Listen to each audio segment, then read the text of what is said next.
Hey, what's going on, guys? It's your boy, Nerd Mode On, and welcome to the next episode of Battlefield News, a video series where I'll be talking about changes and/or events within a particular Battlefield title. So without further ado, let's get started. So for today's episode, we're actually going to be taking a look at the June patch notes that recently came out for Battlefield 1.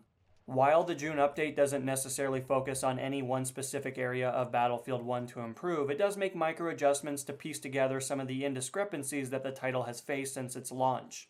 Now with that being said, the first night map in Battlefield 1 has been labeled Nivelle Nights. The map features the French army facing off against the Germans in mud-filled trenches. The layout of the map promotes close quarters and long-distance combat situations. In addition, the map is currently available to Premium Pass players and They Shall Not Pass owners. However, if you do not have either, you still have the opportunity to play the map through Premium Friends. Moving right along, the introduction of a new screen at the end of the match has been added, which highlights the best squad in the game. Unfortunately, many players will be heartbroken to know that they are not able to dab at this specific screen. On a more serious note, this aims to promote squad play in Battlefield 1 and provides the players with a sense of accomplishment when their character figure has been represented at this screen. Now in a previous patch for Battlefield 1, kill trading became more apparent. This was enabled by DICE to simulate rounds traveling through the air once the weapon had been fired. In previous Battlefield titles, once the player was killed, his or her rounds would be despawned to reduce kill trading from occurring on a consistent basis. Now, as a due result from community feedback, DICE has increased no-kill trade distance from 10 meters to 20 meters. This aims to significantly reduce kill trades in close quarters combat. In addition to these changes, DICE has made it so that ammo pouches speed up grenade resupply times if a player stands close to its proximity. DICE has also fixed an exploit which allowed anti-tank mines to be placed on vehicles. It was somewhat surprising to see that this made it into the patch, considering that it's not really something that's utilized very often on the battlefield, considering that the exploit that they're talking about actually required you to use certain assets around the map that were only present on certain flag points.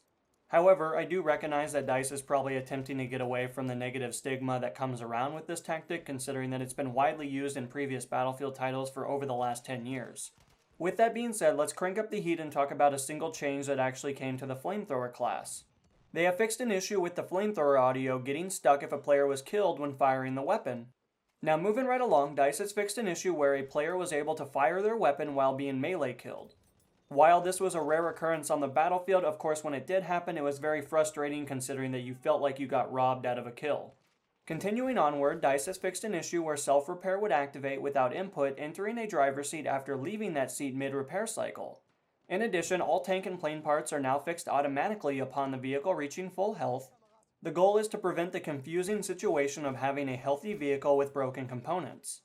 Now, if you're somebody that really enjoys the Frontlines game mode, you will be happy to know that it is actually coming to MEN as well as Argonne Forest. The implementation of this game mode to these two vanilla maps should entice players to try the game mode if they wanted to see what all the buzz is about when it comes to this type of mode. While it has been reported that PC players are struggling to find servers for this particular game mode, the PlayStation and Xbox users seem to be finding servers easily. And last but not least, let's talk about the Rent-A-Server program. This program was not finalized at the launch of Battlefield 1 and promised all the benefits that were available in previous Battlefield titles via third-party programs. Sadly, this program has failed to deliver in almost every single way possible. With that being said, DICE would like to announce that they have taken a great deal of feedback and have pledged to improve the program with many new features. As a due result, I'm pleased to announce that DICE has added a setting that enables unlimited magazines for owners that opt into the Rent-A-Server program. Now, I'm sure many of you guys were expecting me to continue on with some additional stuff talking about the Rent-A-Server program, but unfortunately yet again DICE has failed to deliver in this department. As it currently sits, it seems like DICE is placing this on the back burner and focusing heavily on their downloadable content for Battlefield 1. As it currently stands, I would not imagine that the focus is ever really going to be truly on the Rent-A-Server program, considering that any players that have already opted into it are fairly satisfied with some of the benefits that are offered, but of course realize that the program will most likely not be finalized during Battlefield 1's lifespan. But anyway guys, that's really all the information I have for you. Hopefully you found something in the video insightful and or entertaining, but as per usual, I will leave the article linked in the description of the video for your viewing pleasure. But until the next episode, guys, this has been NMO, and I'm going to be signing out, guys. Peace!